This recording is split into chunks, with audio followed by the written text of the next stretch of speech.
2025년 12월 8일 월요일 말씀과 기도로 하루를 여는 교문익교회 새벽기도회를 시작합니다. 함께 기도하겠습니다. 하늘에 계신 사랑의 아버지 하나님, 지난밤 평안히 쉬게 하시고 새로운 한 주를 말씀과 기도로 시작할 수 있는 특권을 주시니 감사합니다. 우리의 삶이 때로는 고난 가운데 있을지라도 이 아침 우리에게 다가오셔서 위로하시는 하나님의 음성을 듣게 하여 주시니 감사합니다. 세상의 소음과 잡음 속에서 상처받은 저희의 심령이 오늘 주시는 말씀으로 인하여 다시금 새 힘을 얻고 치유되는 은혜의 시간이 되게 하여 주시고 우리를 죄에서 구원하여 주시옵소서. 영원한 위로가 되시는 예수님의 이름으로 간절히 기도드리옵나이다. 아멘. 성도 여러분 안녕하십니까? 이번 한 주간 우리는 예언의 신 선지자와 왕 26장 너희 하나님을 보라 라는 주제를 가지고 은혜를 나누고자 합니다. 오늘 말씀의 제목은 하나님의 품성을 오해함입니다. 먼저 하나님의 말씀 이사야 40장 1에서 3절의 말씀을 보시겠습니다. 너희의 하나님이 이르시되 너희는 위로하라. 내 백성을 위로하라. 너희는 예루살렘의 마음에 닿도록 말하며 그것에게 외치라. 그 노역의 때가 끝났고 그 죄악이 사함을 받았느니라.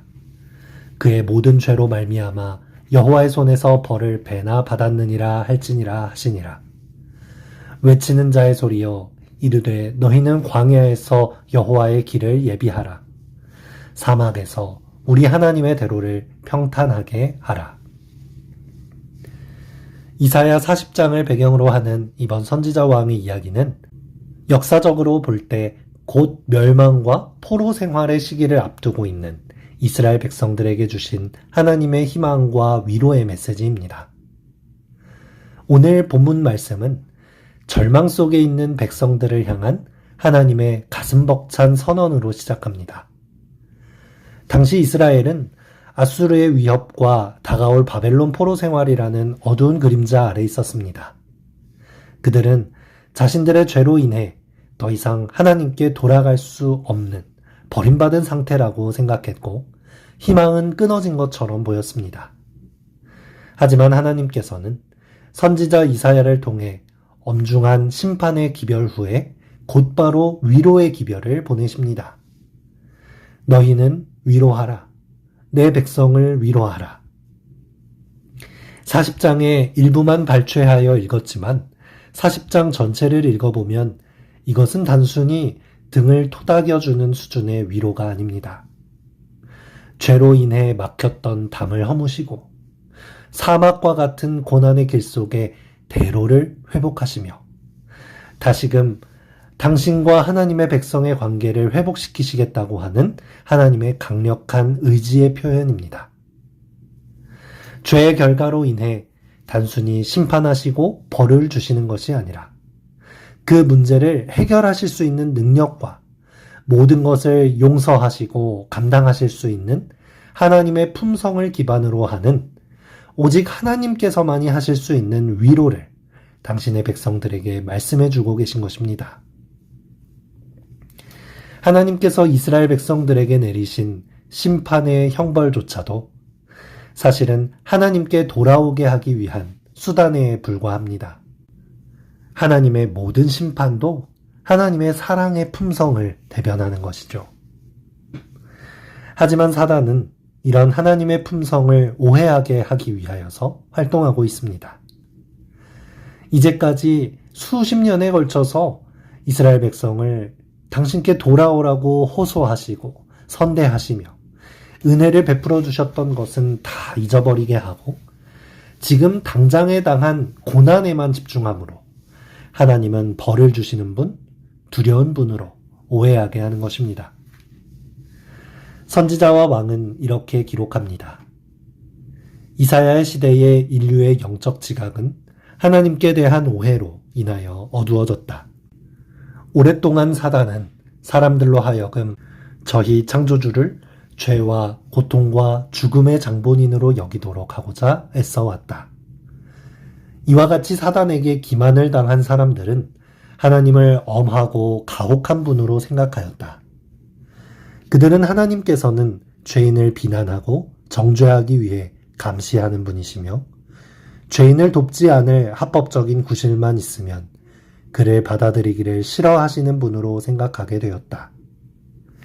대기만자에 의하여 하늘을 다스리는 사랑의 율법이 사람들의 행복을 제한하는 것으로 여겨지고 그들이 피하기를 원하는 무거운 짐으로 오인되었다. 대기만자는 그 계명들은 순종할 수도 없고 그것을 범한 자에게 가해지는 형벌은 독단적으로 가해지는 것이라고 주장하였다.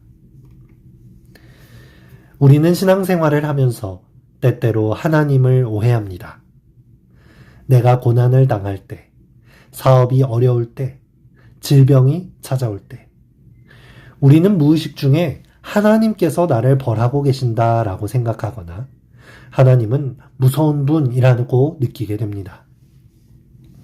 나는 하나님을 잘 믿고 있는데도 불구하고 만나게 되는 고난으로 인해서 하나님을 믿어봤자 소용없어 라는 생각에 빠지곤 합니다.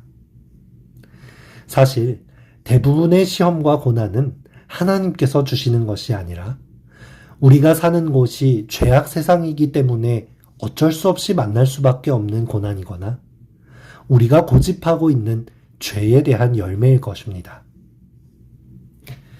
우리는 하나님의 율법을 오해합니다. 하나님의 법은 우리를 보호해주는 울타리요, 우리의 죄를 거울처럼 비춰주어 죄를 발견하고 다시 우리를 창조해주신 하나님의 원칙으로, 사랑의 원칙으로 살아갈 수 있도록 해주는 것이지만 사단은 율법을 우리를 불필요한 족쇄처럼 올가매는 것으로 여기게 하고 세상을 살아가는 데 필요 없는 비현실적인 계명이나 높은 이상처럼 여기게 하는 것입니다. 우리는 이러한 사단의 계략에 넘어가서는 안 되며 하나님의 품성과 율법을 오해해서는 안 되는 것입니다. 하나님께서는 우리의 죄악을 어떻게든 사해 주시려고 하시는 분입니다. 노역의 때를 끝내주시며 우리의 상처난 마음에 닿을 수 있도록 위로의 말씀을 전하시는 분이십니다. 우리가 가장 실패했다고 느끼는 그 순간, 죄책감에 눌려 고개를 들 수 없는 그 순간에 이제 그 죄악이 사함을 받았다 선언해 주십니다. 오늘 하루 세상이 주는 일시적인 위로가 아니라 창조주 하나님께서만이 주실 수 있는 근원적인 위로를 경험하시길 바랍니다. 혹시 마음에 해결되지 않는 죄의 짐이나 삶의 무게가 있다면 내 백성을 위로하라 라고 명령하신 그 하나님의 품으로 달려가시게 되길 바랍니다. 하나님의 품 안에 위로가 있고 승리가 있음을 경험하는 우리 모두가 되길 바라며 말씀을 마치겠습니다. 이 아침 함께 기도할 제목입니다. 하나님의 품성과 율법을 오해하지 않도록 세상의 위로가 아닌 하나님의 위로를 받는 성도 되도록 우리 교회의 환우들의 회복을 위하여 3040 세대 가정의 회복과 자녀들의 신앙교육을 위하여 우리 교회 목회실을 위하여 함께 기도하겠습니다.